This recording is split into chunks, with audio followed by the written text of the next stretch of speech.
행동심리 기술 중에 가장 빠르게 바로 써먹을 수 있는 거를 먼저 이야기를 드릴게요. 그리고 대표님들이 알고 계셔야 되는 심리화술 중에 가장 중요한 부분들, 그리고 환경심리에 대해서 꼭 하나는 알고 가자라고 하는 부분으로 얘기하면 끝날 것 같아요. 그래서 부지런히 이야기를 드리도록 하겠습니다. 쏙쏙쏙쏙 잘 가져가셨으면 좋겠어요. 자, 행동심리에 대한 부분을 먼저 이야기해 볼게요. 많이 배우셨을 거라 생각해요. 이거 알고 계셔야 거거든요. 사람을 상대하는 데 있어서 커뮤니케이션의 기본 법칙은 알고 계셔야 되는데, 커뮤니케이션의 요소가 크게 세 가지로 나뉜대요. 55%, 38%, 7%. 55%에 해당하는 건 뭘까요? 네, 맞아요. 표정, 행동, 태도예요. 그런데도 불구하고 아직도 많은 분들이 뭐에 신경 쓴다고요? 38% 말에 신경 쓴다고. 내가 지금 그 말을 어떤 표정으로 하고 있고, 어떤 말로 하고 있고, 어떤 제스처로 하고 있는지를 전략을 안 짜고, 이거는 생각도 안 하고 말에만 집중하고 있다고요. 그러니까 그 말이 안 먹히는 거예요. 그 말이 먹히려면 제스처가 중요하고, 표정이 중요하고, 태도가 중요한 거예요. 이거랑 똑같은 거죠. 안녕하세요. 안녕하세요. 안녕하세요. 네. 안녕하세요. 자, 정말 여러분을 만나서 너무너무 반가워서 하는 인사 같을까요? 아니요. 아니죠. 어떤 것 때문에요? 표정. 태도. 그쵸, 목소리. 말투. 근데 제가 말은 뭐라 그랬어요? 안녕하세요. 안녕하세요라고 했어요. 그래서 말이 중요한 게 아니에요. 내가 그 말을 할 때 어떤 말을 하느냐가 되게 중요한 거죠. 아시잖아요. 배우자가 사랑해라고 했을 때 무섭잖아요. 아, 대박이다. 내 아이가 엄마 하고 사랑스러워 달려. 뭐야? 무슨 일이야? 그렇죠. 말이 중요한 게 아니라 그 사람이 하고 있는 그 어투, 표정, 그 억양, 뉘앙스와 속도, 그 작은 떨림, 그런 거에서 사람은 그 말에 진의를 나눠요. 그러기에 뭐에 신경 써야 돼요? 55%. 말에 해당하는 7% 따위에 신경 쓰지 마시고. 그래서 비언어 커뮤니케이션의 가장 큰 요소는 93%예요. 그래서 이분이 이렇게 이야기를 했어요. 누구예요? 피터 드러커. 경영학의 아버지. 네, 이분이 이렇게 이야기를 했대요. 다 같이 읽어볼까요? 시작! 커뮤니케이션에서 가장 중요한 것은 상대방이 입으로 말하지 않는 것을 듣는 것이다. 어떻게 해요? 어떻게 말하지 않는 걸 들을 수 있어요? 보고 네, 느껴서. 맞아요. 한마디로 우리가 들을 때 귀로 듣는 거예요? 뭘로 들으라는 거예요? 어머. 눈으로요. 아, 마음 죄송해요. 마음으로 들어주셔야 되는데 죄송해요. 네. 듣는 커뮤니케이션 전략이 우리나라에서 되게 둥그렇게 가르쳐요. 저는 맨 처음에 말씀드렸지만 둥그렇게 가르치는 걸 제일 싫어해요. 아, 그래서 뭐 어떡하라는 건데 저 뒤에서 이러고 있거든요. 네. 그래서 근데 불구하고 우리나라의 모든 커뮤니케이션에 관련된 책들은 다 둥그렇게 얘기해요. 공감적으로 경청해 주세요. 마음을 다해서 들어주세요. 그러니까 그게 뭘 어떻게 하는 건데. 저 그런 약간 좀 교수계에서도 좀 또라이였어요. 그래서 계속 그게 애들을 위한 건가요? 얘기했다가 넌 나가 막 이런 식으로. 이건 애들을 위해서 이거 필요 없지 않나요? 이렇게 이야기하시고. 그래서 저는 우리 아이들 교재도 다 안 줬거든요. 교재 사지 마. 다 찍어 지금부터. 다 찍어서 폴더별로 관리하자. 뭐 이렇게 해서 우수 교수상을 안 받을 수가 없었겠죠. 네, 그렇죠. 얘네들이 뭘 원하는지 아니까요. 여러분도 마찬가지. 그렇죠? 우리가 상대방이 뭘 말을 하는지를 들으시려면 첫 번째가 뭘로 들으셔야 돼요? 눈으로 들으셔야 돼요. 귀로 듣는 게 아니라요. 자꾸 귀로만 듣고 계세요. 그러니까 자꾸 현혹당하고 속이어지고 내가 판단이 잘 안 서는 거예요. 그게 진짠가 가짠가? 그 사람 마음이 뭐지? 모르겠는 거예요. 귀로만 들으니까요. 봐야 아는데. 인간은 말로는 많은 거짓말을 내뱉을 수 있어요. 근데 그 거짓말을 내뱉을 때 그 사람이 하는 행동이나 표정이나 눈을 보면 느낌이 오잖아요. 특히나 우린 여자들이 많으시죠. 여자는 촉이 어마어마하잖아요. 그렇죠? 네가 뭘 얘기했는지 다 알고 있어.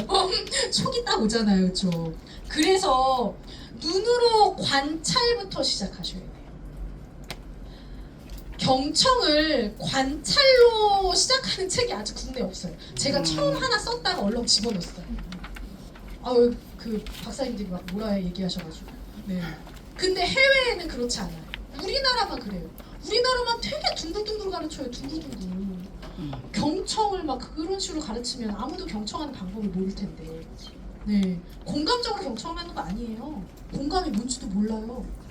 공감이 뭔데요? 얘가 무슨 마음으로 얘기하는지를 알아야죠. 그러려면 관찰력을 알아야 돼요. 그래서 저는 관찰력에 대한 부분을 공부하려고 뭘 공부했게요?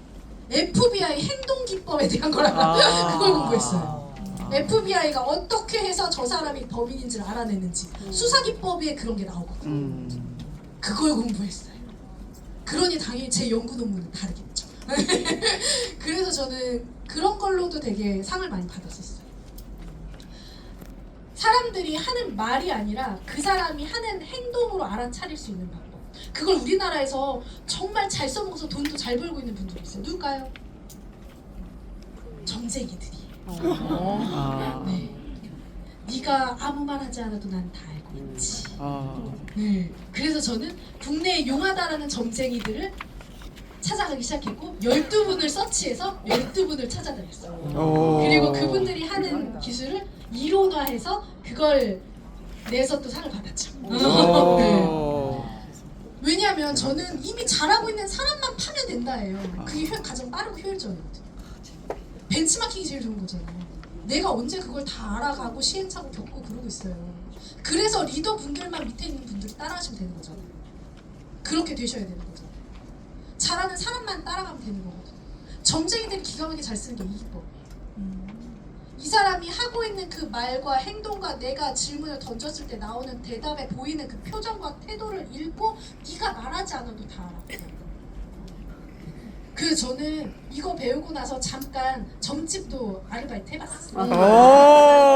근데 사장님이 저보고 나가라고 했어요. 제가 더 잘해요. 제가 더 용하다고 소문이 나요. 기술이 있거든요. 딱 봐도 이 기술이 있어요. 이게 관찰력이에요. 그게 관찰력. 그래서 경청은 둥글한 게 아니에요. 기술이에요. 경청 기술이에요. 근데 어느 누구도 경청을 기술로 가르치지 않아요. 오늘 한번 알아보시죠. 경청이 어떻게 기술인지. 자, 첫 번째, 사람과 마주 대하면서 얘기를 나눠요. 이제부터 우리는 사람들과 얘기 나눌 때 눈을 뗀다 안 뗀다? 안 뗀다. 안 뗀다예요. 그래서 그건 모든 사람에게 진리로 통하는 거예요. 가족도 마찬가지예요. 자녀도 마찬가지예요. 그래서 애들이 왜 엄마는 내 얘기 안 들어줘라고 얘기하는지, 왜 배우자가 안 들어줘라고 얘기하는 거예요. 왜 나는 이렇게 하고 듣고 있거든요. 할 일 하면서. 바쁘니까요. 들으려면 어떻게 돼 있어야 돼요? 눈이 마주쳐야 얘를 돼. 보고 있어야죠. 그래야 얘 마음을 읽죠. 그 모든 단서가 다 얘 몸에 있는데 얘를 안 보고 어떻게 아냐고요. 모든 단서가 여기 있어요. FBI들이 다 활용하는 게 그거니까. 절대로 얘가 할 때 그 목에 침 꼴딱 넘어가는 거 하나도 놓치지 않아요. 그게 단서거든요. 말할 필요가 없는 거죠. 그렇죠? 그래서 이 사람과 얘기를 할 때 이 사람이 지금 편안해하고 있는 느낌인가 불안해하고 있는 불편해하고 있는 제스처인가를 아시면 돼요. 바디랭귀지 책을 보신 분들 리더분들이 좀 많아요. 우리나라에 바디랭귀지 책이 한참 이슈가 됐었던 때가 있어요. 근데 엉터리도 아무 책이 너무 많아요. 자, 볼게요. 우선 긍정적인 바디랭귀지, 부정적 바디랭귀지라고 나누면 안 돼요.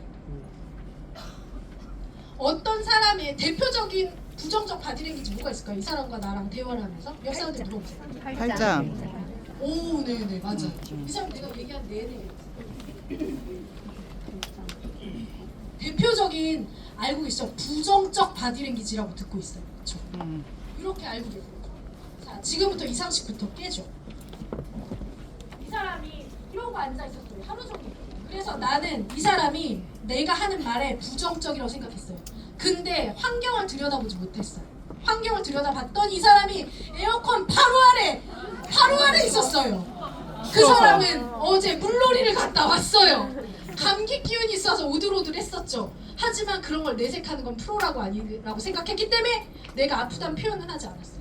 근데 몸이 으슬으슬 너무 추웠는데 하필 앉은 자리가 에어컨 아래였어요. 그래서 최대한 몸을 웅크리고 있었죠. 하지만 당신의 얘기가 잘 들렸어요. 근데 나는 그걸 바라보면서 틀렸군. 오늘은 틀렸어. 저 사람 안 넘어갔어. 라고 얘기하면서 낙담하면서 뒤로 돌아가요. 부정적 바디랭귀지가 아니라고. 불편함의 제스처인 거예요. 무언가 불편하구나. 그렇다면 왜를 찾아야 돼요. why를 찾아야 돼요. 왜? 왜일까? 왜 이 사람이 이렇게 불편해하고 있지? 제가 나름 그 강의 꽤 잘하는 사람 축에 끼거든요. 그래도 삼성 안에서 10손가락 안에 들어서 그룹사 다 하고 다른 기업체에도 초빙해서 가고 저 기사 딸린 차가 집에 오거든요. 네, 그래서 데리고 가거든요. 되게 우쭐우쭐했었거든요. 그래서 대통 혼났었죠.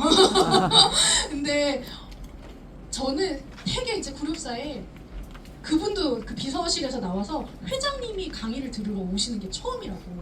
회장님이 오신다는 거예요. 심장이 벌렁벌렁 거리더라고요. 앞에 자리가 딱 있는데 근데 그분이 제 강의를 듣는 내내 90분 내내 다리 따고 고개 푹 숙이고 이러고 듣고 계신 거예요. 와, 제 마음이 어땠을까요? 와, 엄청 불편하더라고요. 아, 이게 먹혀야 되는데 안 먹히는 건가 안 먹히는 건가? 네, 그때가 벌써 10년 전이에요. 그때 강의를 마치고 조용히 엘리베이터에 가 있었어요. 아무런 인사 없이 망했구나라고 생각한 거죠.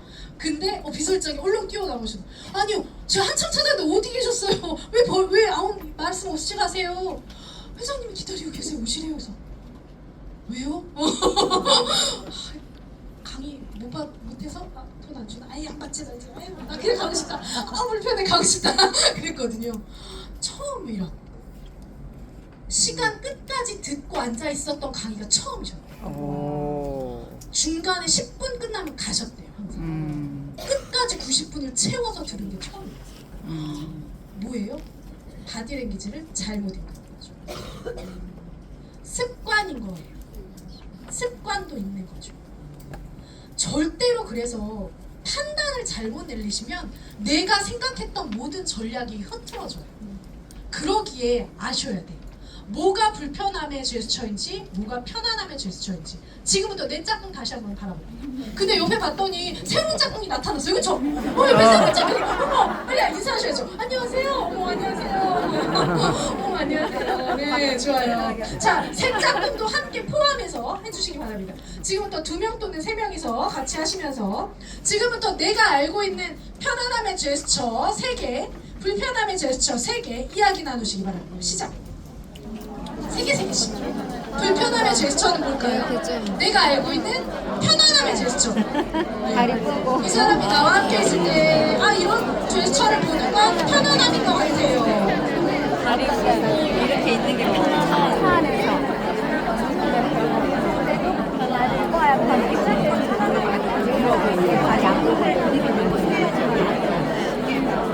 자기의 불편함을 얘기해봐.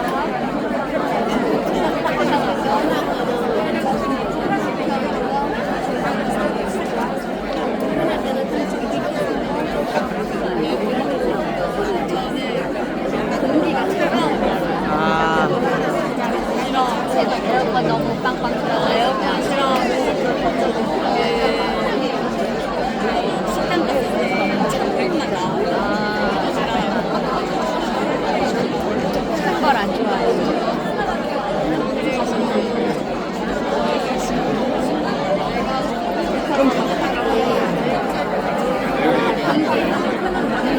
공기가 좀 자극이 안 들어가 향이 너무 강하게 그런 환경이라고. 평상시에 그런 곳에 딱 갔다 그러면 불편하게 느껴져요. 빨리 나와요. 편안함은?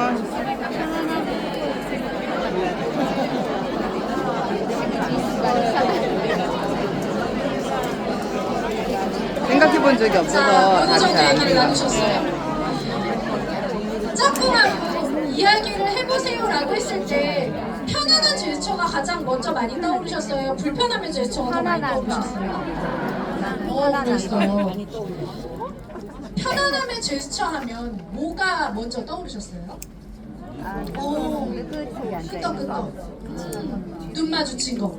네. 또요? 좀 기대는 거 이렇게. 스킨십. 이게 좀 기대. 이렇게 턱을 이렇게 하고 있을 거예요. 많이 얘기해 주셔야 제가 그거 제외하고 진짜 필요한 거 알려드려요. 눈을 편안하게 마주쳐요. 미소. 또요? 미소. 웃으면서 얘기해요. 어. 눈을 편안하게 마주쳐요 라고 했을 때도 자 보세요. 눈 마주침이 편안함인데 언제는 그게 매우 불편함으로 바뀌어요. 언제일까요? 싸울 때 어떻게 하죠? 해보겠어. 그렇죠? 네. 또 언제일까요? 이때는 눈 마주침을 자주 하시고 눈 마주침을 열심히 하시면 안 되는 거예요. 언제일까요? 상대방이 힘들었던 이야기를 꺼내고 있을 때. 이 사람이 내가 너무 힘들었고 괴로웠던 이야기들, 진짜 고민, 힘들었던 것들을 얘기해 줄 때 우리가 이게 잘못 배운 거라니까요. 공감적 병청이 계속 눈 맞춤이라고 배웠어요. 이게 잘못 배운 거예요. 이 사람이 열심히 내 속마음 얘기하는데 그랬구나. 그랬었어. 이거 다 배운 거잖아요. 우리 고개 끄덕이며 눈 마주치라고. 열심히 이렇게 듣고 있어요. 매우 부담스러워서 내 속마음을 끝까지 안 털어놓습니다. 그래서 상대방이 힘든 얘기를 하고 있고 내 진짜 어려웠던 일을 얘기하고 있고 내 고민을 얘기하고 있을 땐 어떻게 하셔야 되냐면 간헐적 눈 마주침으로 바꾸셔야 돼요. 눈을 마주치다가 그랬구나. 그랬어.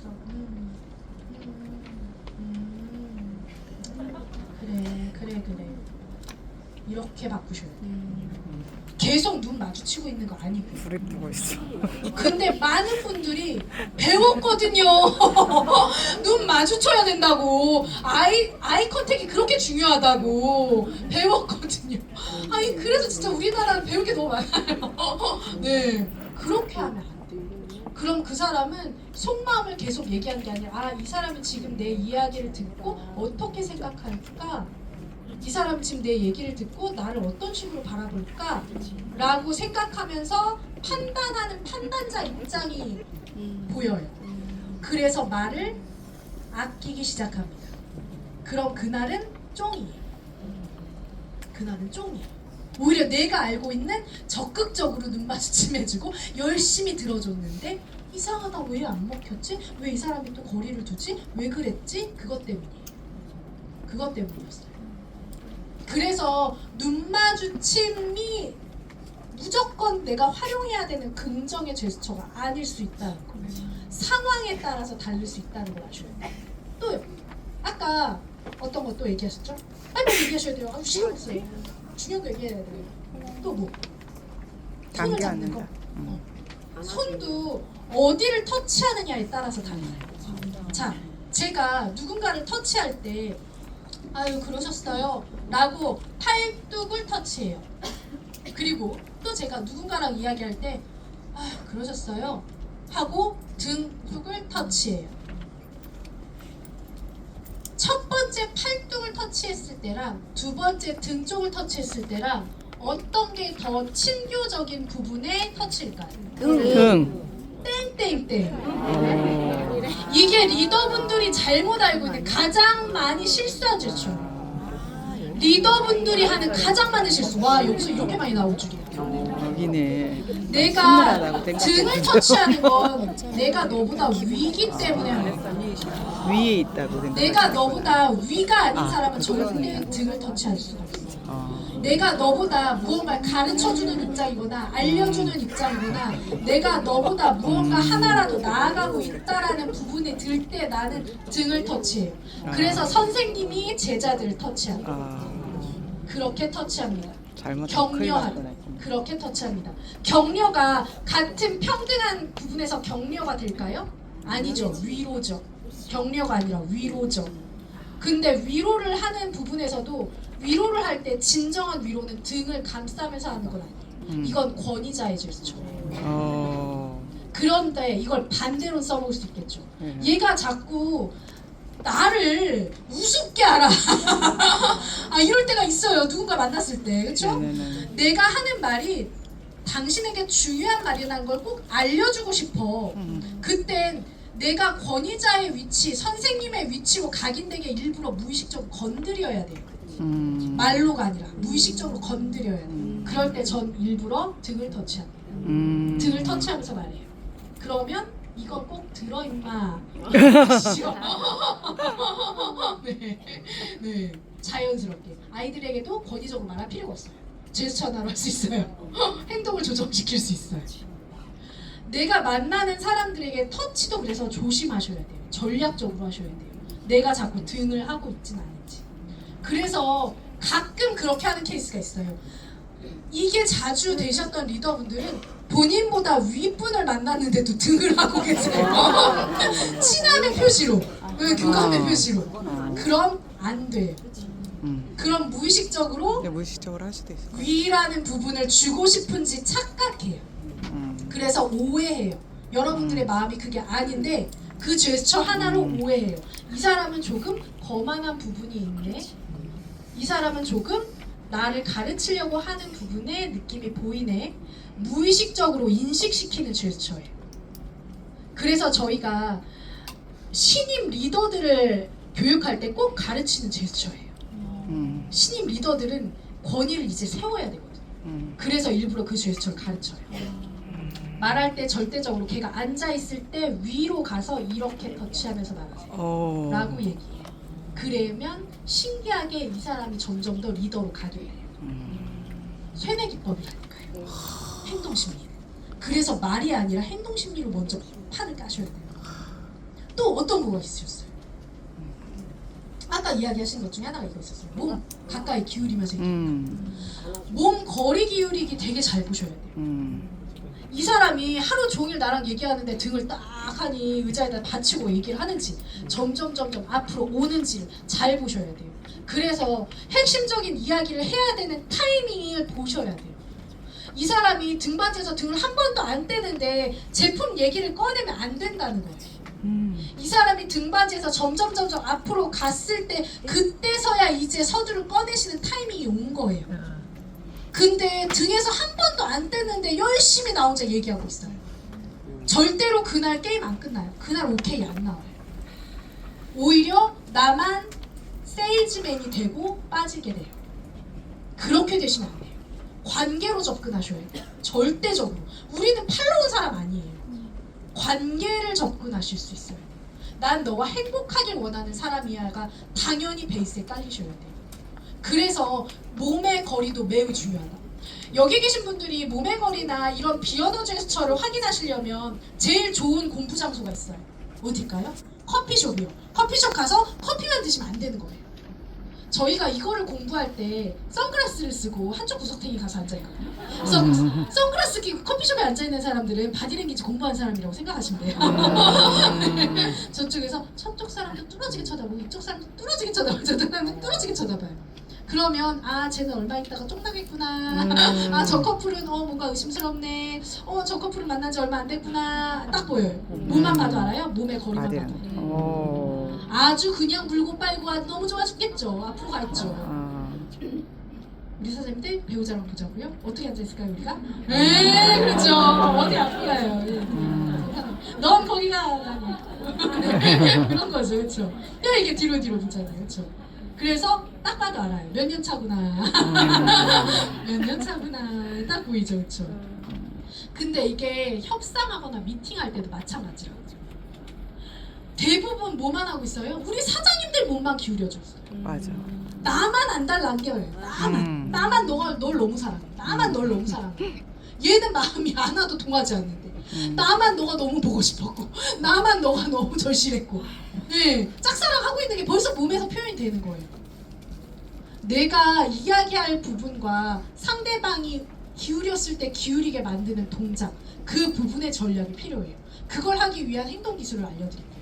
신뢰를 가장 빨리, 교감을 가장 빨리 형성시키는 기술이 바로 이 기술이에요. 얘는 유사한 모습을 보면 사람은 뇌가 착각해요. 어떤 거라고요? 친숙하다. 다시 한번요. 같이 읽어볼게요. 시작. 유사함이 친숙함으로 인지되다. 이 기술을 뭐라고 이야기를 하냐면 미러링이라고 이야기해요. 사람들은 교감이 형성됐을 때, 신뢰가 형성됐을 때 나도 모르게 그 사람들과 비슷한 행동들을 하고 있어요. 그래서 그 행동들을 함께 함으로써 이 사람과 교감이 형성되어 있다라는 게 이미 뇌에서 화학적으로 작용이 일어난 거예요. 그런데 이걸 우리는 거꾸로 쓸 거예요. 어떻게요? 자, 볼게요. 제가 지금 이야기 드린 부분을 다시 한번 생각해 보면 이거죠. 사람은 교감을 형성하고 싶은 거예요. 제가 최근에 열심히 운동을 했거든요. 깜짝 놀랐어요. 얘 오늘 처음 꺼내 입었는데 자꾸 내려가요. 네, 가끔씩 이렇게 할게요. 그래서 교감이 형성되기 위해선 우린 처음에 신뢰가 형성이 하나도 안 된 사람이에요. 근데 교감을 형성해서 얘가 착각하게 만들고 싶어요. 착각을 한다라는 건 단시간에 이루고 싶다라는 거예요. 전 사실 효율성을 따지거든요. 단시간 안에 빨리 착각했으면 좋겠어요. 얘가 나를 신뢰한다. 착각하게 만드는 방법이 있어요. 뇌를 속이는 방법이. 그게 바로 밀어. 이 얘를 가지고 일부러 유사함을 보이는 거죠. 그러면 뇌가 거울신경세포라는 게 있어요. 이 거울신경세포를 보면서 얘랑 나랑은 바이오리듬도 비슷하고 모습도 비슷하고 왠지 모르게 낯설지 않아 라고 친숙함을 느끼기 시작해요. 사람은 나와 다른 존재를 만나면 나와 조금 다른 모습을 보면 거리감을 느껴요. 그래서 불편하거든요. 나는 이런 말투를 쓰는데 얘는 좀 다른 말투를 쓰네? 그러면 조금 또 거리감이 느껴져요. 나는 이런 옷을 되게 편하게 입는데 얘는 이런 옷을 항상 입고 네? 그럼 또 거리감이 느껴져요. 나는 키가 작은데 얘 키가 되게 크네? 거리감이 느껴져요. 그렇죠? 네. 그런데 신기하게 유사한 모습을 보이면 동질감이 들어요. 그리고 동질감에서 더 나아가서 이런 단계로 펼쳐져요. 유사함이 교감을 형성하고 있다라고. 너와 나는 비슷한 사람이라고 착각하기 시작하면서 그러면서 나는 너를 신뢰한다라고 착각해요. 이 기술을 어디서 가장 많이 써먹냐면요. 심리 상담하는 심리 상담소에서 많이 써먹어요. 왜냐면 단시간 내에 내담자가 와서요. 상담을 하는데 깊이 있는 속내니까 다 끄집어내야 되거든요. 그래서 빠른 시간 안에 신뢰를 형성해야 돼요. 그래서 이 미러링의 기술을 심리 상담하는 데서 되게 많이 써먹어요. 첫 번째 뭐를부터 따라하냐면 신체 동작부터 따라해요. 아주 가볍게. 이 사람이 오른쪽으로 고개를 좀 기울이면서 얘기를 하네요. 그러면 나도 같이 오른쪽으로 귀 기울이면서 하시는 거예요. 다 거기 교재 있어요? 열심히 쓰면 시간 낭비하지 마시고요. 저를 많이 보세요. 오른쪽으로 제가 고개를 기울여요. 어떻게 하셔야 돼요? 오른쪽으로. 같이 오른쪽으로 귀를 기울이셔야 됩니다. 제가 앞으로 기울였어요. 앞으로 기울이면서 하셔야 돼요. 제가 갑자기 무언가를 쓰면서 하네요. 그러면 가만히 있지 마시고 비슷한 손동작이 같이 움직이시면서 하시는 거예요. 이 사람이 안경을 올리네요. 나도 비슷하게 안경을 올려요. 나 안경이 없어요. 그러면 그쪽 머리를 쓰다듬어요. 이 사람이 이쪽을 조금 간지러워서 하네요. 나도 비슷하게 그쪽 주변을 만져요. 비슷한 모습을 보였을 뿐인데 뇌가 착각하기 시작해요. 얘는 나랑 비슷하네? 얘는 나와 다르지 않나 봐. 얘는 나인가? 라고 착각하기 시작해요. 그래서 뇌가 신뢰의 호르몬들이 나오기 시작해요. 이게 뇌 프로세스를 역이용하는 방식이에요. 그래서 대표님들은 지금부터 얘를 반드시 써먹으셔야 돼요. 그런데 보세요. 상대방이 앞에 앉아 있어요. 그런데 제가 오른쪽으로 기울이네요. 그러면 여기 계신 분들 어느 쪽으로 기울이셔야 돼요? 오른쪽. 왼쪽으로 왼쪽. 기울이셔야 돼요. 똑같이 거울. 오른쪽으로 기울이면 제가 반대. 거울을 보는 것처럼 똑같다고 생각들지 않아요. 마치 거울을 보는 것처럼 착각하게 만들게 해야 되는 거예요. 상대방. 그래서 이 사람이 오른쪽에다가 컵을 놓고 오른쪽으로 마시네? 그러면 저는 사실 오른손잡이거든요. 근데 저는 절대 미팅하거나 협상할 때 컵을 오른쪽에 놓지 않아요. 왼쪽에 놓습니다. 그래서 이 사람이 마실 때 똑같이 듭니다. 그리고 이 사람이 펜으로 끄적일 때 전 펜으로 끄적일 일이 없더라도 들고 있습니다. 비슷한 모습을 보이기 위해서요. 그래서 신뢰감 형성이 그 누구보다 빨리 되죠. 그래서 이상하게 되게 대표님이랑 있으면 편해요. 이상하게 대표님 있으면 자꾸 내 얘기를 하게 돼요. 자꾸 속 얘기를 하게 돼요. 라고 얘기하게 만드실 수 있어요. 그게 바로 그 전략이에요. 지금부터 내 옆에 짝꿍 다시 한번 볼게요. 우리가 이거를 연습할 수 있는 제일 좋은 대상은 같이 공부한 사람이에요. 왜냐하면 이거를 집에 가서 연습하거나 딴 사람한테 연습하면 티가 나거든요. 우선 아직 익숙하지 않아. 티가 나요. 그럼 옆에 사람 왜 그래? 왜 그래? 지금 나 놀리는 거야 뭐야? 왜 그래? 라고 이야기하거든요.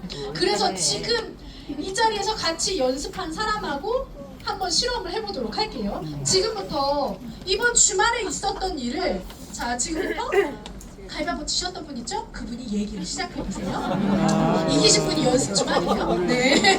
그래서 지신 분이 주말에 있었던 일을 편안하게 얘기해보시고 이기신 분은 그분의 제스처를 눈에서 떼지 마세요. 지금부터 편안하게 제스처를 따라해보시고 머리 여기 정확히. 시작해보세요.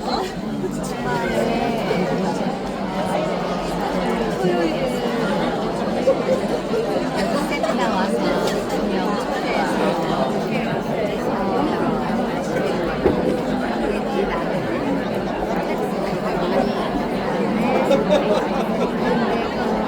여름이 가는 동생이 거기는 6개월에 갔는데 여기는 내가 좀 잘해 집에서 잘하고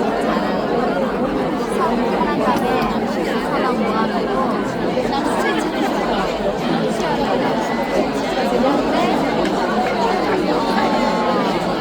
내가 걔를 해야겠다고 마음을 먹고 있었지. 근데 그 동안에 6개월 전에 작년 정도에 맥주 마실 일이 있었어. 멤버 4명. 그래서 절대 말을 안 했지. 근데 이제 말할 때가 되었다고 생각하고 내가 전화를 이제 따로 이제 답해야 되는데 최근에 막동안 내가 운동을 못 자, 갔어. 땡땡땡땡땡. 땡땡. 대표님들 그거 아세요? 우리 하이라이트 사람들이 필요한 거 같아. 처음에는 제스처 보는 거에 신경을 쓰기 시작했어요. 이렇게 하니까 이렇게 하네? 이렇게 하니까 이렇게 하네? 근데 좀 시간이 지나니까 얘기에 빨려들기 시작했어요. 어느 순간 또 안 봐. 내 얘기 듣기에 바빠, 그쵸? 어머, 그랬었어? 어머, 그래서? 어머, 그런 일이 있었구나. 나 혼자 또 다른 제스처를 해요, 그쵸? 네.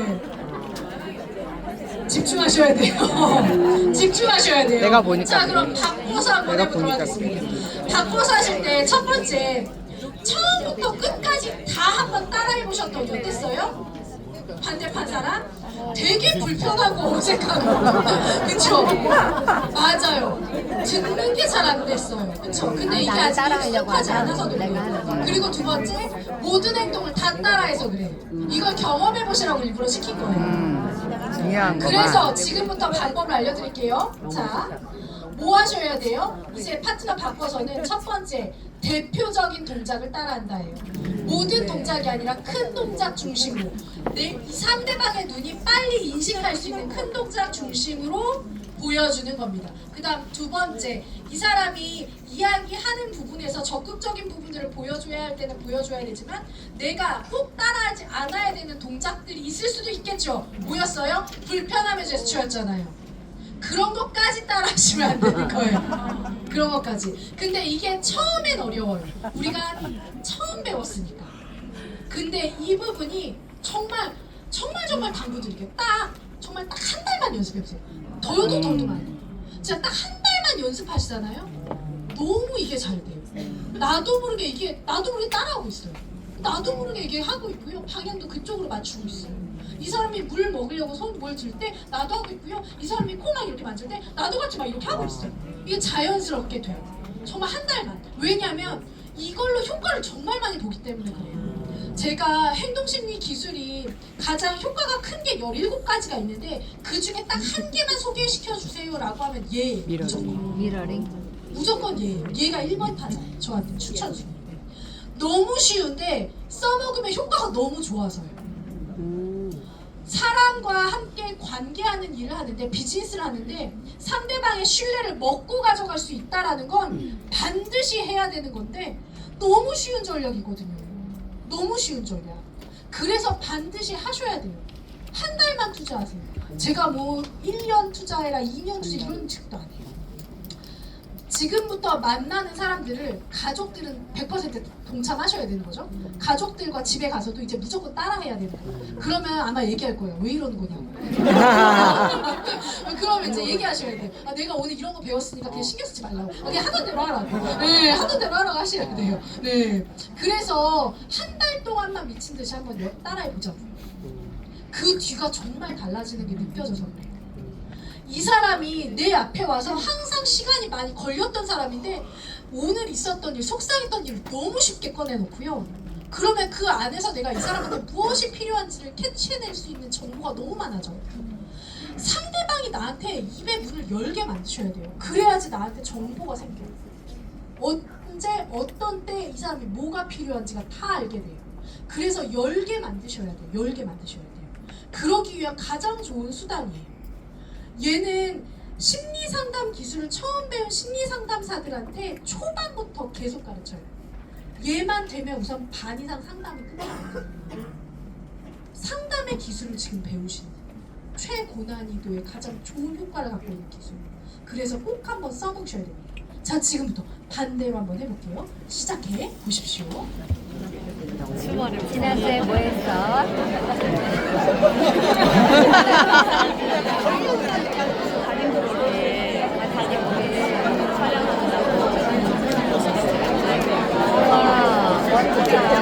이번에 500명 가셨네요. 안에서 진짜? 우와. 헤어도 하고 고양이 검사하고 멋지게 촬영했다. 그래서 촬영 잘했어요? 촬영 다양하게 잘했고요. 이제는 토요일에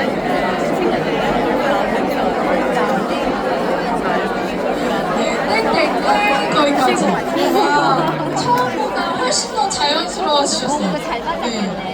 왜냐면 사람을 처음 따라해 보셨잖아요. 근데 내가 항상 내 패턴대로 없는 하셨잖아요. 거 따라 했잖아. 근데 처음으로 관찰을 해보셨고 처음으로 따라해 보셨잖아요. 매우 어색하시고 힘드시고 복잡하셨을 거예요. 정신 없었을 거예요. 내가 얘 얘기도 들어야 되지, 내가 얘가 무슨 행동하는지 관찰도 해야 되지, 내가 따라도 해야 되는데 지금 이렇게 넘어간다 이 동작이. 그죠? 나 지금 이거 이제 익숙해져서 따라하려고 했는데 상대방이 이거 끝나네 떠는 거. 근데 이거 따라 해야 되는 거, 말아야 되는 거 복잡하셨죠. 네. 근데 이게 환경탓도 있어요. 여기가 교육장 장소라서도 그래요. 커피숍에서 조금 멀리 떨어져 있고 지금 너무 가깝거든요. 그리고 본인의 제스처가 다 보이는 제스처 하나도 없어. 매우 불편한 상황이거든요. 인간은 자기의 동작을 오롯이 누군가에게 다 보여주고 싶어하지 않아요. 근데 이 사람한테 내 동작이 다 보여요. 매우 불편한 상황이에요. 근데 한 달이 건너서 테이블 앞에다 놓고 할 때 정말 쉬우실 거예요. 되게 편하실 거예요. 그때 내 마음도 편해요. 내 모든 게 다 들킨다는 생각이 안 들거든요. 근데 지금은 들킨다라는 생각이 무의식을 계속 자극해요. 다 보여서요. 상대방. 제가 아주 짧게만 이야기를 드리지만 반드시 공부를 하셔야 돼요. 바디랭귀지에 대해서. 거기에 손을 대부분 많이 활용하셨죠. 근데 손도 중요한 부분이 있어요. 손을 좀 제대로 쓰실 필요가 있어요. 제대로 쓰실. 손을 쓰실 때도 상대방이 어떤 마음으로 이야기를 하는지 손만 봐도 아실 수 있어요. 자, 지금부터 손을 한번 볼게요. 뭐 하고 있는 것 같아 보세요? 네, 딱 봐도 회의하고 있는 것 같죠? 근데 놀라지 마세요. 사실 회의가 아니라요. 열린 조직 문화 구축을 위한 소통의 장이에요. 근데 회의 같죠? 네, 딱 봐도 회의 같아요, 그렇죠? 그럼 누구 혼자 얘기하고 있는 것 같아 보이세요? 네, 요 앞에 있는 분, 요분만 얘기하고 있는 것 같아요. 그럼 요분이 얘기하고 있을 때 누구만 열심히 얘기를 듣고 있는 것 같은지 손만 봐도 알 수 있어요. 네, 맞아요. 누구만 있어요? 맨 앞에 손 올려놓고 있는 사람. 근데 놀라운 게 있어요. 관찰력 잘 보세요. 손 올려놓고 있는 사람이 한 사람이 어딘가에 다른 데에 위치해 있어요. 맞아요. 맨 뒤에 있는 사람. 요 사람. 요 사람. 대부분은 저 사람의 얘기를 잘 듣고 싶어서 앞쪽에 있는 사람이 거의 다 경청을 하고 있는 게 손만 봐도 알 수 있거든요. 근데 이 맨 뒤에 있는 이 사람은 왜 딴짓 안 하고 열심히 듣고 있을까요? 딩동댕! 박수 한번 주세요. 카메라 때문이에요. 맞아요. 맨 뒤에 카메라가 있어서 딴짓을 할 수가 없어요. 그냥 열심히 들을 수밖에 없어요. 사실 딴짓 하고 싶지만 다른 사람들 뭐예요? 손 내리고 있는 사람들 다 딴 생각하고 있는 사람들이에요. 누군가와 이야기를 할 때 이 사람이 손을 올리고 있는지 내리고 있는지에 따라서도 이 사람이 내 얘기를 잘 듣고 있는지 안 듣고 있는지, 관심이 있는지 없는지를 알 수 있습니다. 우리가 친구랑 이야기를 나눌 때에도 마찬가지예요. 내가 친구를 얘기를 나눌 때에도 내가 재미있는 이야기를 하면 내 친구들의 손은 대부분 다 위에 올라와져 있어요. 근데 내가 재미없고 지루하고 내 입장에 중심이 된 얘기를 하기 시작하면 점점 하나씩 손이 아래로 내려가고 핸드폰을 만지기 시작하겠죠. 네. 그래서 손은 정말 많은 이야기를 합니다. 그래서 손에 대한 단서를 놓치시면 안 돼요. 반대로 손을 활용도 잘 하실 수 있으셔야 돼요. 손을 활용하는 가장 좋은 방법 중에 하나가 바로 이 제스처예요. 저희가 가끔 이제 정치인분들이 선거를 하실 때 되게 바빠지거든요. 제스처 가르쳐 드리려고. 정치인분들이 나서서 가장 많이 하는 제스처 중에 하나가 이거고요. 클린턴 대통령이 잘 쓰셨던 제스처 중에 하나도 있고, 조지 부시도 정말 이 제스처를 많이 씁니다.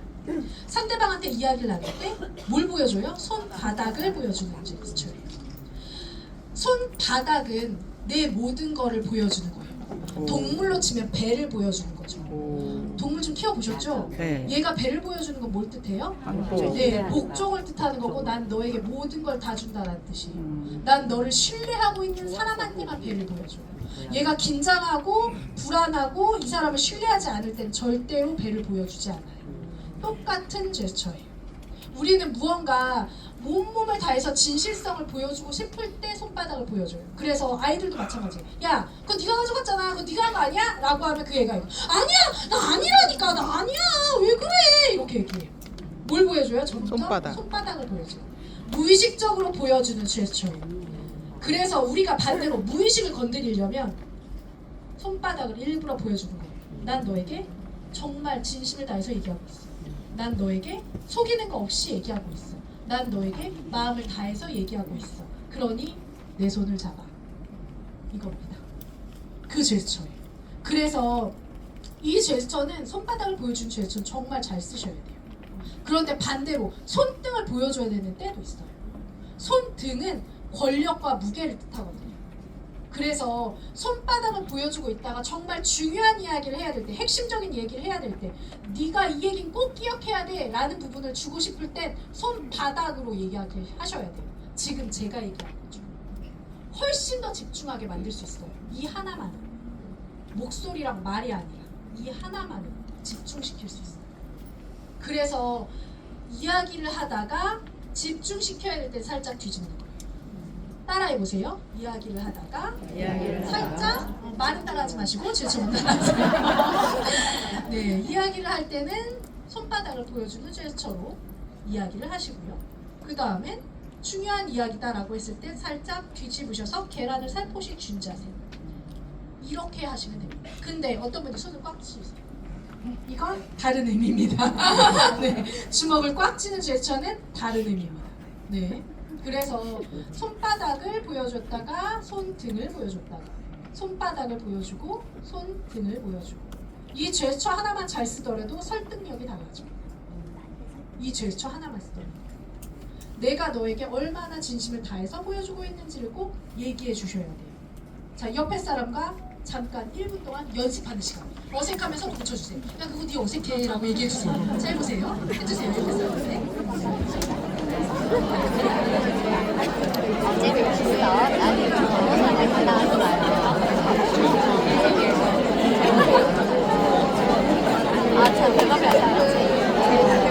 자, 땡땡땡땡땡. 자, 고쳐야 될 게 너무 많이 나왔어요. 자, 고쳐야 될 거. 첫 번째, 손이 계속. 왜 이렇게 빨리 굴러가요? 그쵸? 자꾸 굴러가. 그쵸? 계속 굴러가. 그쵸? 그러니까. 그래서. 그래가지고. 네. 빨리 굴러가지 마세요. 초조한 게 보여요. 초조한 거 들켜요. 네, 그쵸? 어떻게요? 우아하게 하세요. 우아하게 하십시오. 네. 한 번 뒤집었다면 연속으로 뒤집지 마세요. 네. 한 번 뒤집었다면 계속적으로 보여주면서 얘기를 하다가 계속적으로 얘기를 하다가 잠깐 쉬었다가 그런데 내가 중요한 얘기를 하게 된다면 그러니까 말이야 라고 이야기를 하는 거죠. 네. 연습이 필요한 거예요. 그렇죠? 자, 두 번째 손바닥을 보여주라고 했더니 야 그러니까 그랬었잖아. 세상에 그랬잖아. 양쪽 손을 다 보여준다라는 거는 본인의 죄가 없음을 드러내는 더 어필이 되는 겁니다. 네. 그래서 그렇다면 의심할 만한 게 더 필요한 거겠죠. 네. 일부러 더 손바닥 아예 뒤집어서 두 손을 다 보여주는 죄처럼 다른 의미예요. 그랬다면 제가 처음부터 두 손을 연습시켰겠죠. 그렇죠. 한 손을 자주 쓰는 손, 오른손잡이들은 오른손, 왼손잡이들은 왼손으로 자연스럽게 우아하게 뒤집어서 손바닥을 자연스럽게 한번 보여주고 계속적으로 손바닥이 보이게끔 놔두시고 그리고 나서 편안하게 두신 다음에 내가 중요한 부분을 이야기할 거야. 그러면 뒤집어서 올려놓으세요. 테이블 있다래. 네, 내가 그냥 올리는 게 어색하다면 테이블 위에 뒤집어 놓으세요. 이렇게 있는 상태로 얘기하면 권위적인 부분들의 느낌이 더 떨어질 수 있고요. 중요도의 부분이 오히려 더 상기하게 될 수 있어요. 그래서 뒤집어 놓고 얘기하는 게 훨씬 더 좋습니다. 이 외로도 사실 너무 많아요. 그래서 공부를 꼭 하셔야 됩니다. 하지만 우리는 여기까지 심리행동을 하고요. 두 번째 심리화술을 갈 거예요.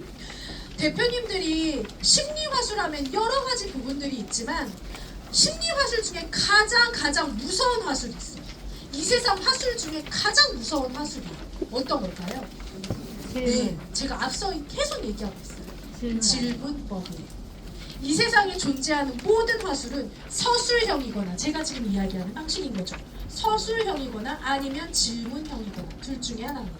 그런데 상대방을 내가 생각하는 것처럼 끌어오고 싶다면 내가 바라는 방향으로 대답하게 만들고 싶다면 반드시 뭘 쓰셔야 된다고요? 질문법을 쓰실 수 있으셔야 돼요.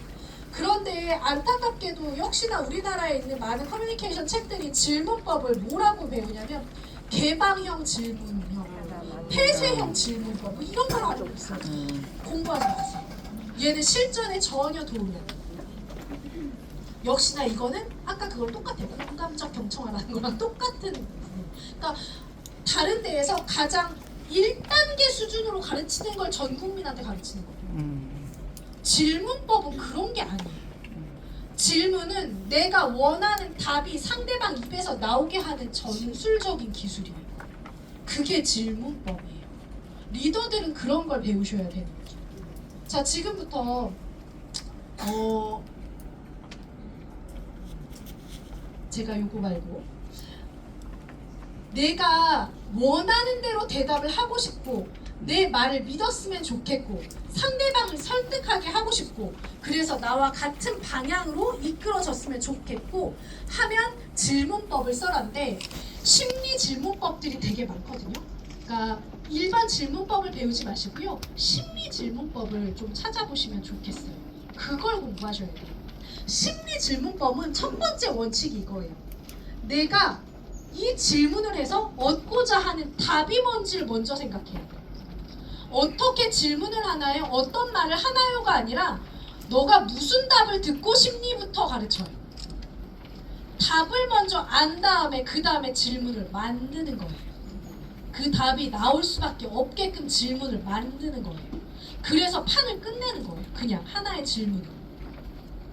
내가 이 사람한테 듣고 싶은 답을 먼저 찾는 거예요. 예를 들어 이런 거가 많죠. 최근에도 어떤 분이 이야기했어요. 아우 남편이 너무 늦게 들어와서 못 살겠어요. 그래가지고 어떻게 하셨는데 그래서 왜 이렇게 늦게 들어오냐고 맨날 그랬죠. 그래도 바뀌질 않아요. 답이 여기서 나온 거죠. 이 사람이 맨날 늦게 들어와요. 그쵸? 그때 나는 이 사람한테 뭐라고 얘기했대요? 왜 이렇게 늦게 들어와? 라고 얘기했대요. 자, 여기 질문법에서 벌써 게임이 끝난 거예요. 느낌이 오시는 분 아시겠어요? 네. 뭘 잘못한 걸까요? 빨리 옆에 사람한테 물어보세요. 뭘 잘못한 걸까요? 빨리 옆에 사람한테 물어보세요. 난 모르겠어. 왜? 뭐야? 어디서? 그렇게 정한 일로 만들었어요. 네. 근데 네가 원하는 어떻게 들어오지? 어머 매직이다. 저도 앉아. 잠깐 봤어요. 유성인가? 근데 고등학교인데? 얘가 되게 좋나 봐요. 흡수했어요. Y 질문법을 쓴 거예요. 그렇죠? 왜라는 질문은 지금부터 열심히 나에게 핑계를 대봐라고 하는 질문법. 지금부터 열심히 나에게 원인에 대한 것만 얘기해봐요. 근데 진짜 이 사람이 원했던 건 뭐예요? 원하는 거에 포커스를 맞추시라고요. 네. 원하는 거예요. 원하는 거에 포커스를 맞춰야 원하는 대로 돼요. 원하는 거에 포커스를 맞추셔야 되는 거예요. 자, 원하는 건 뭐였어요? 이 여자는? 일찍 들어오는 거. 일찍 들어오는 거, 그쵸? 일찍 들어오는 거를 원하는 거잖아요. 네. 그러면 일찍 들어올 수밖에 없는 말을 하게 만드는 질문을 해야 되는데 뭐를 얘기했어요? 원인과 원인. 핑계를 네. 댈 수밖에 없는 질문을 한 거예요. 왜라는 질문을 쓴 거예요. 왜 이렇게 늦게 들어와 했으니까 이 사람은 열심히 왜 늦게 들어왔는지 그럴 수밖에 없는 이유를 얘기할 수밖에 없는 거예요. 근데 그 얘기를 했더니 더 화를 내. 그쵸? 아, 나 물어본 걸 대답한 건데 더 화를 내. 그쵸? 왜 그랬냐면서요. 아이들한테도 마찬가지예요. 야, 왜 이렇게 어질러놨어? 핑계를 대라면서요. 열심히 얘기한 거예요, 얘는. 근데 얘 더 화가 나잖아요. 질문을 잘못 던졌다. 질문을. Y라고 하는 Y법은 원인을 규명하기 위한 질문이에요. 만약에 여기 계신 사장님들이 내가 왜 이런 현상이 일어났는지를 모르겠어. 진짜 내가 원인을 한번 규명을 해봐야겠어. 진짜 원인을 좀 파악해봐야겠어. 그러면 Y를 3Y법까지 쓰실 수 있어요. 왜 그런 일이 벌어졌지? 이유가 나와요. 근데 그건 또 왜 그런 거지? 한 번 더 던져요. 근데 그러면 그건 또 왜 그런 거야? 한 번 더 던져요. 그러면 진짜 이유가 나와요. 3번 정도를 던져요. 이건 문제 해결 기법에도 3Y법이라고 아예 기법이 있어요. 한마디로 Y라고 하는 질문법은 원인을 캐는 거예요. 핑계를 대게 만드는 거고 이유를 지금부터 대봐라고 하는 질문인 거예요. 그렇기에 이 사람은 잘못 던진 거죠. 이 사람이 행동을 바꿨으면 좋겠잖아요. 그래서 이 사람이 어떤 식으로든 빨리 왔으면 좋겠는 거였잖아요. 그러면 원하는 거에 집중을 해서 질문을 다시 생각하셨어야 돼요. 어떻게 해요? 아, 나는 당신 좀 빨리 들어왔으면 좋겠는데 빨리 들어올 수 있는 어떤 방법이 없을까? 좀 빨리 들어올 수 있는 방법이 없어? 그러면 방법을 생각한다. 방법을 물어봤으니까 방법을 생각한다. 근데 왜를 던지면 왜를 생각한다. 핑계를 생각한다. 이런 걸 할 수 있는 뭔가 방법이 없을까? 이거를 해결할 수 있는 방법이 없을까라고 하면 사람은 방법을 생각해요. 그게 상대방의 사고를 장악하는 방식이에요. 그래서 질문법이 되게 무서운 거예요. 제가 질문법도 경찰들이 경찰대학에서 질문법을 되게 많이 배우거든요. 왜일까요? 범인이 아닌 사람을 범인으로 만들 수 있기 때문이에요. 그만큼 무서운 게 질문법이에요. 야, 너 그 빨간색 차에서 내린 사람이 긴 머리 여자였어, 짧은 머리 여자였어? 잘 생각해. 똑바로 생각해. 긴 머리 여자였어, 짧은 머리 여자였어? 그 빨간색 차에서 내린 사람 있잖아. 잘 생각하라고. 그럼 이 사람이 짧은 머리였던 것 같아요 라고 얘기해요. 긴 머리 아니면 짧은 머리 계속 생각하는 거죠. 질문이 벌써 답이 정해져 있는 거예요. 근데 사실은 어떤 상황이었냐면 이 실제 있었던 상황이에요. 사실은 빨간색 차가 없었어요. 빨간색 차조차 없었어요. 근데 이 사람의 기억이 왜곡되기 시작한 거예요. 이 질문 하나로. 그때 빨간색 차에서 내렸었던 사람, 그러니까 그때부터 상상이 되는 거예요. 그 상황 자체가 왜곡이 되면서 빨간색 차에서 내린 사람. 근데 그 여자가 라는 단어 이미 넣었잖아요. 그 여자가 짧은 머리의 여자였어, 긴 머리의 여자였어. 여자가도 단서가 이미 들어가 있어요. 있는 그대로 상황 파악을 하기 위한 질문이 아닌 거예요. 답을 유도하기 위한 유도신문이에요. 그래서 유도신문 때문에 옛날에는 엄청 많이 힘들었죠. 억울한 사람이 정말 많았어요. 이 사람은 진짜 그거라고 대답을 했는데 아닌가 아닌가? 근데 그렇게 질문을 던지면 그럴 수밖에 없어요. 그랬나 저랬나? 근데 그러한 부분도 기억조차 왜곡시킬 수 있는 게 질문이야. 그래서 대표님들이 질문법을 공부하면 상황을 장악하기가 너무 쉬워요. 이 사람의 기억까지도 장악할 수 있어요. 선택을 이미 답을 정해놓고 가져가는 게 질문이에요. 그래서 질문을 던지면 빠져나갈 수가 없는 거예요. 이런 거랑 마찬가지가 되는 거죠. 사장님은 라면 드실 때 계란 넣어 드세요? 안 넣어 드세요? 라면 넣어 드세요? 안 넣어 드세요? 이런 거예요. 사장님은 라면 드실 때 계란 넣어 드세요? 안 넣어 드세요? 파도 넣고 계란도 넣고. 네, 좋아요. 우리 사장님은 계란도 넣으시고. 제가 말하는 거에 뉘앙스를 읽으셔야 돼요. 지금 제가 여기까지 얘기했어요. 네, 맞아요. 제가 지금 이미 전제를 깔았어요. 뭐예요? 당신은 라면을 먹는 사람이다. 그런데 선택권을 줘요. 계란을 넣어 드세요, 안 넣어 드세요 라고 얘기하면 일반적인 사람들은 선택을 건드리지 못해요. 전제를 건드리지 못해요. 조건을 던진 거에서 내가 계란 넣어 먹던가 안 넣어 먹던가 그걸 생각해요. 근데 저는 사실 여러분들이 계란을 넣어 먹던지 안 넣어 먹던지 상관없어요. 이미 답은 다 했거든요. 당신은 라면을 먹는 사람. 이런 거예요. 전제에 깔고 가버리는 거예요. 그리고 또 다른 선택지를 줘서 거기에 현혹되게 만드는 거예요. 이미 그 대답을 어떤 대답을 하든 상관없어요. 그 대답을 하는 순간 이미 당신은 내가 원하는 대답을 다 한 거예요. 그렇게 만드는 기술이에요. 그게 바로 제가 이야기할 더블 바인드라고 하는 기술이에요.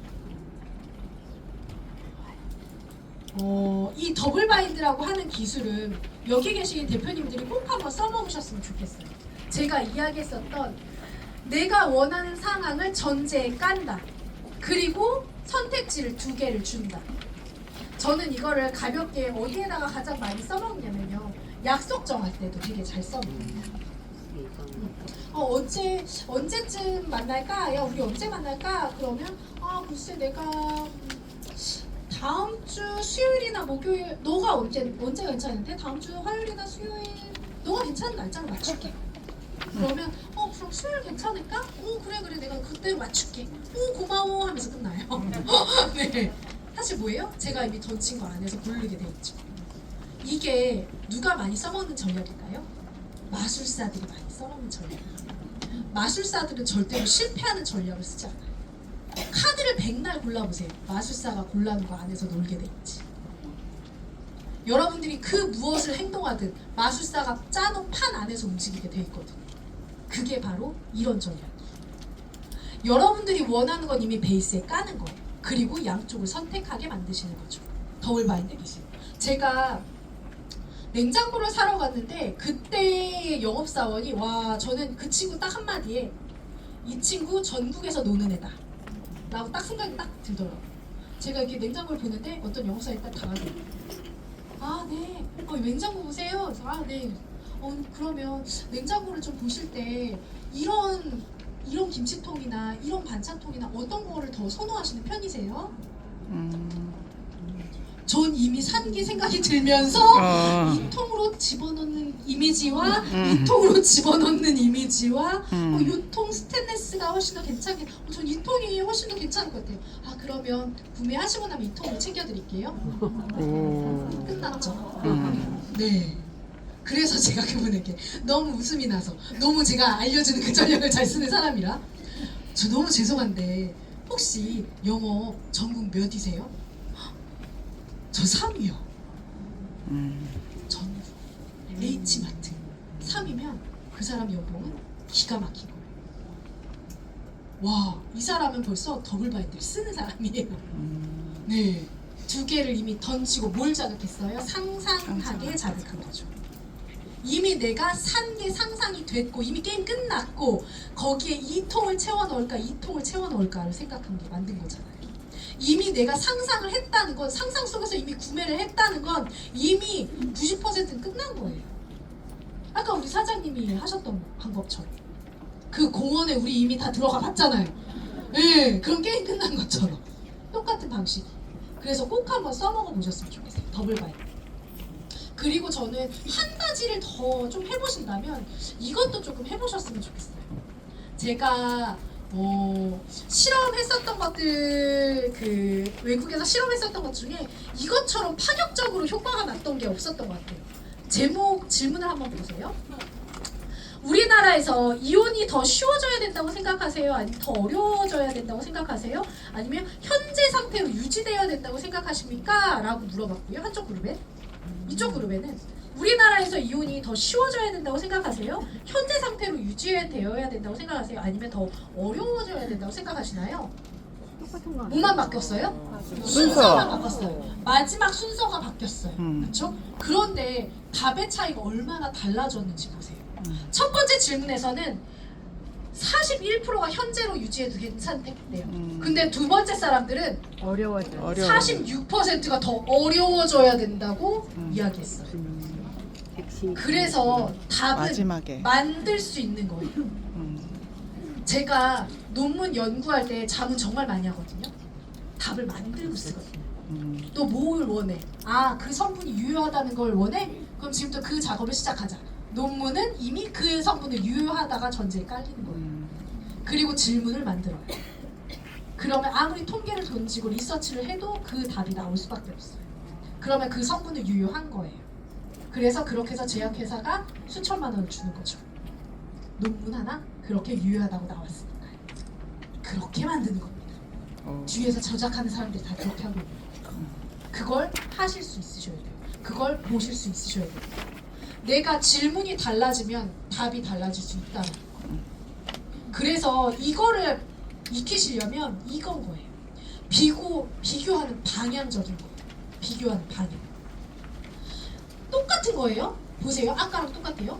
여자 선생님들이 남자 선생님들보다 학생들의 학업과 개인적인 문제에 대해서 인간적이라고 말할 수 있을까요? 아니면 그렇지 않다고 말할 수 있을까요? 라고 질문을 한 그룹에게 했고요. 고등학생들 선생님이 보세요.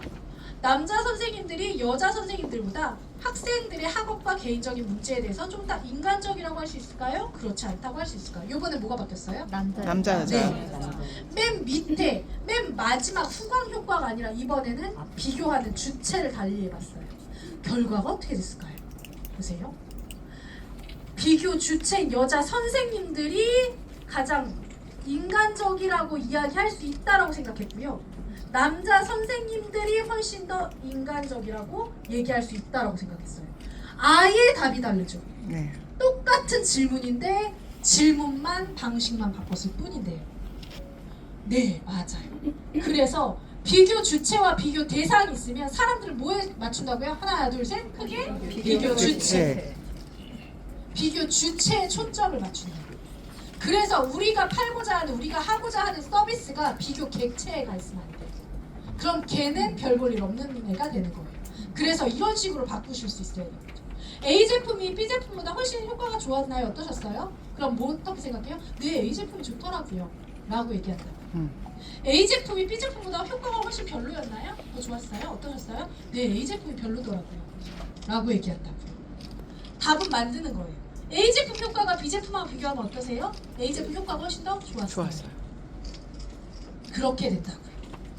그래서 내가 무심코 하는 질문형의 말은 질문을 던지고 나서 놀라지 마시고 답변 듣고. 네, 대부분 그렇죠? 내가 생각한 답은 저게 아니었는데? 질문을 먼저 생각하셔야 된다고요. 그러려면 뭐 먼저 생각해야 된다고요? 답 먼저 생각하셔야 돼요. 무슨 답을 듣고 싶으세요? 그 답을 생각한 다음에 그 답이 나올 수밖에 없게 질문을 짜 맞추는 거예요. 그래서 리더님들이 자주 쓰시는 대화 패턴이 있으세요. 그 대화 패턴을 한 번쯤은 녹음을 좀 해보세요. 그러면 그 패턴 중에 어떤 걸 질문법으로 바꾸면 좋을까를 만들어서 나만의 질문을 하나를 만드세요. 그럼 그 질문법은 외우면 주구장창 써먹게 되실 거예요. 내가 대화하는 패턴 중에 이거는 꼭 질문을 바꿔야겠다. 꼭 이 얘기를 해가지고 꼭 쓸데없는 말을 듣네. 꼭 이 얘기를 해가지고 내가 필요치 않은, 원치 않는 대답을 들었네. 그러면 이 앞에를 질문으로 바꿔야겠구나. 내가 원하는 답이 나올 수밖에 없게끔 그렇게 질문을 만드실 수 있어요. 나중에 기회 되면 그걸 코칭도 해볼 걸로. 네. 질문은 그래서 만드셔야 되는 거예요. 그리고 질문에 대한 부분과 함께 더블 바인드는 늘 쓰셔야 되는 기술이 되셔야 돼요. 약속 정하는 거, 장소 정하는 거, 그 어떤 거. 얘는 정말 필수로 쓰셔야 돼요. 얘는 알면서 안 쓰면 너무 아까워요. 좀 너무 아까워요. 백발백중이라서. 백발백중이라서. 그러면서 상대방은 결정권의 패를 누가 쥐고 있다고 생각해요? 본인. 나요, 상대방이. 상대방이 쥐고 있다고 착각해요. 그래서 고맙다는 말을 들을 수 있어요. 어느 누구도 본인이 을이 되고 싶어 하지 않아요. 본인이 주도권을 쥐고 싶어 해요. 그래서 그 주도권을 주세요, 상대방에게. 네가 결정하라고. 이게 좋은지 저게 좋은지 네가 결정하라고 주도권을 주세요. 난 널 존중하니까요. 하지만 네가 뭐 어떤 선택을 하던 사실 내 판 안에 있는 거죠. 얘는 그래서 협상하시는 분들은 얘는 안 써먹는 분이 없죠. 무조건이죠. 얘는 그냥 필수예요. 얘는 그래서 숨쉬듯이 씁니다. 숨쉬듯이. 그래서 꼭 한번 써먹어 보셨으면 좋겠어요. 그리고 혼자 조용히 화장실 가셔서 웃으시면 될 것 같아요. 먹히네? 일에 먹히네? 나 이제 좀 되네? 이게 좀 자연스럽네? 꼭 한번 해보셨으면 좋겠어요. 너무 재밌어요. 제가 처음에 이 기술 배워서 써먹었을 때 진짜 얼마나 웃었는지 몰라요. 아니, 여기 웃음이 터지려고 그러는 거예요. 얘가 대답을 딱 하는데 아무렇지 않게 넘어가는 거예요. 그리고 고맙다는 얘기를 하는 거죠. 이게 먹힌다고? 근데 웃음이 나오는데 꼭 잡으면서 그래 그래 내가 그렇게 맞출게 라고 얘기하는데 이 희열을 느껴보셨으면 좋겠어요. 꼭 한번 해보셨으면 좋겠어요. 그 다음 마지막 3단계 환경 전략은 우리의 설득력과 우리가 원하는 걸 그 어떤 것이든 도와줄 수 있는 정말 좋은 무기예요. 근데 얘를 한 번도 안 써먹었다? 너무 아쉬운 거예요. 왜 마술사가 검은색 옷을 입고 밑에다가 판을 깔까요? 왜 뒤에 조명 하나하나를 생각할까요? 그 이유는 그 환경으로 자연스럽게 들어오게 만들기 위해서예요. 내가 짜놓은 판에 아무런 의심 없이 들어오게 만들기 위해서예요. 모든 협상가들이 그것들을 쓰고 있죠. 그래서 여기 계신 분들이 아무것도 아니어도 컬러 하나만을 써보셨으면 좋겠어요. 컬러 하나만. 인간은 분위기의 동물이에요. 분위기에 좌우받는 동물. 그러기에 어느 장소에 어떤 곳에 어디에 앉아 있느냐에 따라서 다른 거죠. 그러면 한번 지금부터 퀴즈를 한번 내보도록 할게요. 밝고 진취적인 인상을 주는데 사람의 마음을 여는 효과가 있대요. 1번 파란색, 2번 노란색, 3번 빨간색입니다. 주먹 쥐시고 갑니다. 자, 주먹 쥐시고 갑니다. 1, 2, 3 중에 하나는 선택하셔야 돼요. 어떤 걸까요? 하나, 둘, 셋. 오, 네. 오. 네. 3번도 많고 2번도 많고 3번이랑 2번이 거의 비슷비슷하시네요. 오, 네네, 좋아요. 정답은 1번. 오, 1번도 오. 정답 2번이에요. 네. 정답은 2번이에요. 노란색은 대표적인 커뮤니케이션의 컬러예요. 우리가 태초에 태어나자마자 가장 환하고 따뜻함을 느꼈던 컬러가 바로 태양의 컬러 노란색이에요. 그래서 인간은 노란색을 마주하면 따뜻함을 느끼고 그리고 신뢰감을 느끼고 친절함을 느낍니다. 그래서 노란색의 컬러는 비즈니스의 필수 컬러예요. 제가 영업을 되게 잘하시는 분을 알거든요. 그분은 정말 가방에 필수적으로 있는 스카프 중에 하나가 노란색 컬러가 있는 스카프. 남자분들은 노란 색깔이 있는 다이어그램, 펜, 그리고 노트, 커버링. 그러면 그걸 일부러 상대방 앞에다 올려놓고 시작하는 것만으로도 그 사람의 마음의 문을 열게 만드는 가장 좋은 컬러가 돼요. 우리가 초보자들한테 왜 노란색의 컬러를 쓰게 해요? 왜 어린아이들한테 왜 노란색의 옷을 입히고 뿅아리들처럼 유치원복이 대부분 노란색이게 해요? 왜 초보 운전 차들이 노란색일까요? 관심을 가지고 얘를 바라보게 만들 수밖에 없고 얘한테 좋은 마음으로 얘를 좀 바라봐주는 따뜻한 마음이 들 수밖에 없게 만드는 게 바로 노란색이기 때문이에요. 그래서 아이들이 노란색 입고 쫑쫑쫑쫑쫑쫑 다니면 이상하게 걔네 쪽으로 눈이 가잖아요. 그리고 이상하게 걔네들 조금 더 챙겨주고 싶고. 맞아요. 그 컬러가 노란이에요. 처음 보는 사람한테는 내가 권위적으로 다가가야 되는 그런 전략적 상황이 아니라면 나는 관심받아야 되고 나를 친절하게 바라봐줬으면 좋겠고 나에게 따뜻하게 다가가줬으면 좋겠어요. 그 컬러로 무장하셔야 돼요. 그래서 첫 만남 때 가장 좋고요. 모임 때 가장 좋은 컬러가 노란색의 컬러예요. 여성분들 같은 경우에는 스카프에 노란색이 섞여 있어도 좋고요. 가지고 계신 옷에 노란색이 섞여 계셔도 좋고요. 남자분들은 노란 색깔이 들어가 있는 넥타이 필수 아이템이에요. 노란 색깔 커버가 있는 펜이요. 아니면 요새는 휴대폰 케이스도 되게 많이 전략적으로 활용해요. 노란 색깔 커버로 바꾸세요. 그거 앞에다 놔두세요. 신기하게 사람들이 나를 봐요. 네, 걔보다는 조금 더 진한 노란색을 권장드려요. 네, 왜냐면 연한 노란색보다 가시성이 더 뛰어난 게 조금 더 진한 거거든요. 맞아요. 노란색이 조금 더 많이 보일수록 가시성이 뛰어나요. 그래서 저 멀리 있더라도 이상하게 노란색에 눈이 멀리 가는 거예요. 그래서 처음 맞는 자리에서 노랑은 필수 아이템입니다. 지금부터 무조건 장롱 열어서 노란색 아이템은 확보해 놓으셔야 돼요. 그렇다면 두 번째 아이템.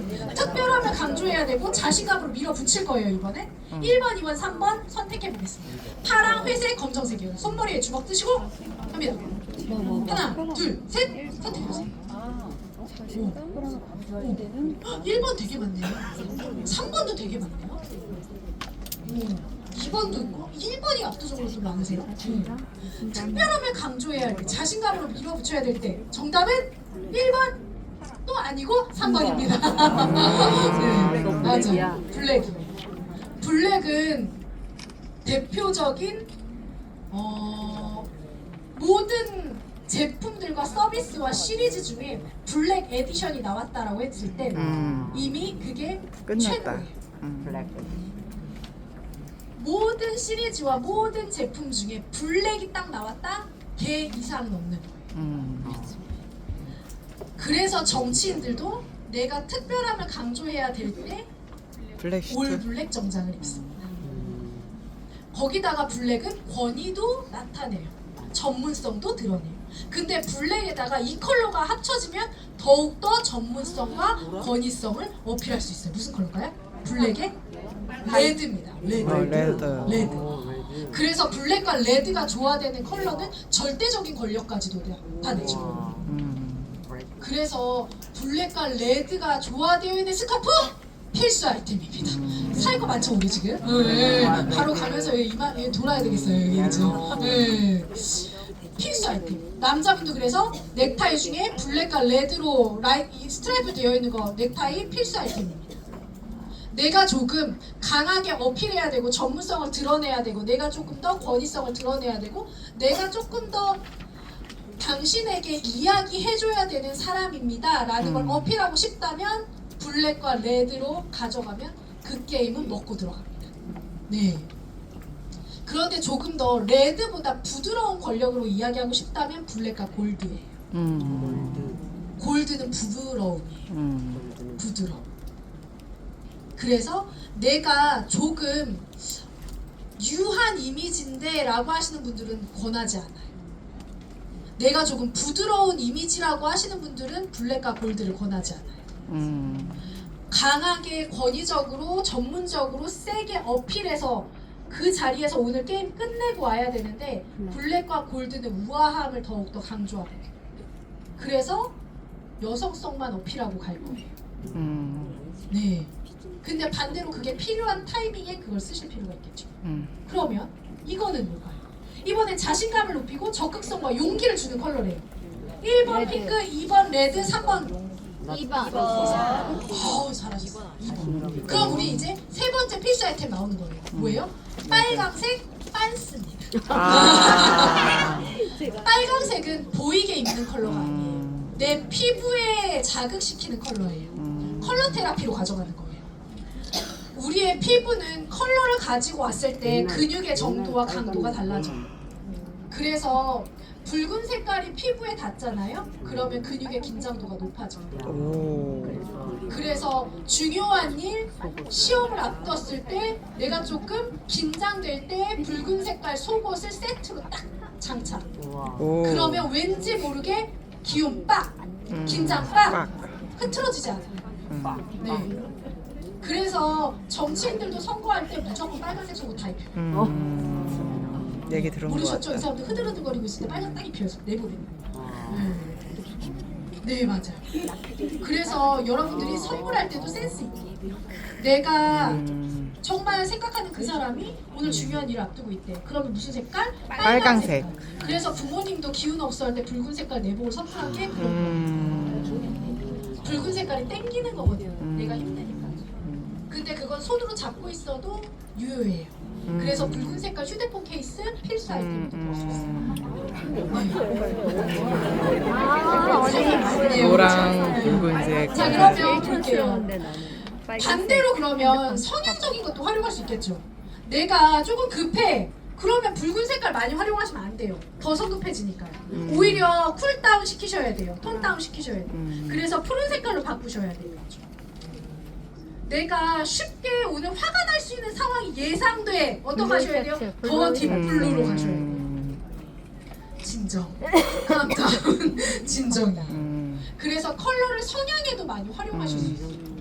제가 컬러에 대한 부분을 간단하게만 드렸지만 컬러적인 것도 꼭 한번 활용하셨으면 좋겠어요. 그다음 앞에 이것도 필수 아이템 중에 하나일 것 같아요. 다시 앞에 거 돌려주세요. 아, 이전 거요? 네. 컬러요. 네. 컬러요? 이거요? 아니요. 그 다음 거요. 교재 없나요? 없어요.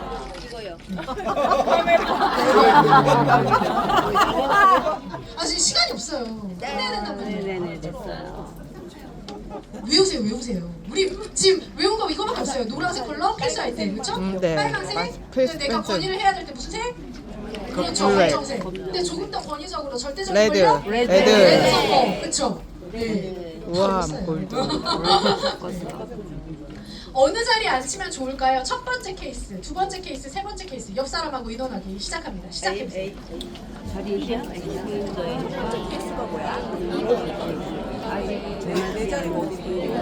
나는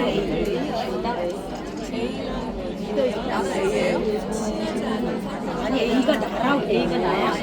2번.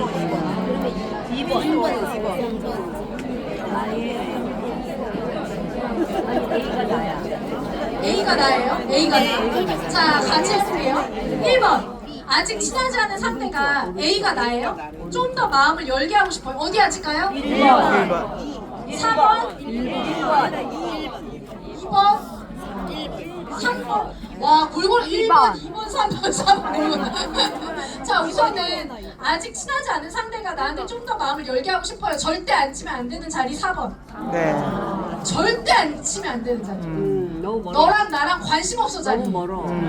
난 너랑 관심 없어 자리. 이번에 앉혀요. 우리가 단체로 어딘가 식당에 들어가서 밥을 먹을 때 서로 피해보지 않게, 서로 신경 쓰지 않게 먹어야 되는 자리가 4번. 반대편 사선 자리죠.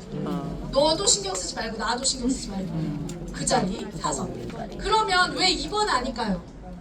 네, 매우 부담스러. 우리 반대로 해봤잖아요. 막 이거 직전에서 너무 가까워. 내 모든 게 다 보이니까. 너무 가깝구나. 아직 친하지 1번. 않아요. 근데 3번 아니에요? 아 맞고 뭐? 너무 회의적이잖아. 반대하고 싶을 때 너무 회의적이야. 앞에다가 딱 놓고 얘기하는 거예요. 그래야지 먹혀 들어갑니다. 근데 내가 오늘 이 사람의 의견을 꺾어야 되는데 여기 안 하고 이 사람 여기 앉았네? 그럼 오늘 못 네, 꺾어요. 못 그 사람의 의견. 여기 앉아야 되는데 여기 앉았네? 못 꺾어요. 네. 그래서 오늘 이 사람의 의견을 반대해야 돼. 그럼 앞에다 앉혀놔요. 3번. 그런데 이거 뭐예요? 그래서 정답 1번. 내 절반도 보여줄게. 너 절반도 보여줘. 1번. 이제 조금씩 알아가 보자. 내 절반도 보여줄 수 있고 손 제스처, 내 행동 제스처, 내가 얼마나 너에게 진심인지 보여줄 수 있는 제스처. 그래서 그게 1번이에요. 그래서 대표님들이 어딘가에 앉으실 때 아주 간단한 거예요. 먼저 앉으면 돼요, 안 돼요? 안 돼요. 안 되는 거예요. 이게 기본인 거예요. 내가 먼저 앉고 나서 얘가 어디 앉지? 아, 저기 앉았네. 어떡하지? 이러고 있으면 안 되는 거예요. 어떻게 해요? 먼저 앉히세요. 내가 원하는 자리에. 앉히고 그 다음에 내가 원하는 위치에 앉는 거예요. 내가 먼저 앉으면 게임 끝나요? 네. 먼저 앉히고 의자 빼주고 의자까지 빼줬는데 거기 안 앉을 거예요, 이 사람이. 이미 그러면 게임 끝난 거예요. 이미 판은 끝난 거예요. 그래서 자리에 대한 부분도 활용하실 수 있으셔야 돼요. 제가 오늘 엄청 후루루루 떠들었어요. 벌써 끝났거든요. 벌써 90분 지났거든요. 네, 우리 대표님들이 꼭 기억하셨으면 좋겠어요. 지금부터는 내가 연애를 하든 유혹을 하든 내 머릿속의 폴더가 아니라 그 사람 머릿속의 폴더 안으로 들어가서 전략을 시작해야 된다. 네. 그래서 우리가 했었던 게임 잊지 마세요. 내가 역시나 이 사람한테 택시 네모만 그리고 있진 않은지 기억하셔야 되고요. 그래서 설득으로 교만하게 접근하지 마세요. 설득이 아니라는 거. 그러기에 이 사람 입장에서 이 사람 언어에서 상상이 되게끔 끌어당겨 오셔야 돼요.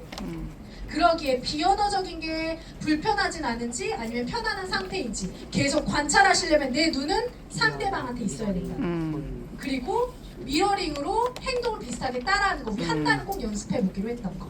손 제스처도 내가 손바닥을 보일지 손등을 보일지 생각해 보시고, 그리고 반드시 우리는 질문을 한번 써보기로 하는 거예요. 서술형이 아니라 질문을 한번 써보기로 하는 거. 근데 질문은 반드시 내가 원하는 답 먼저 생각하고 질문을 만드는 거. 꼭 한번 해보셨으면 좋겠고요. 우리가 컬러 심리도 사실은 거의 한 6시간 풀강이거든요. 컬러 하나만 가지고.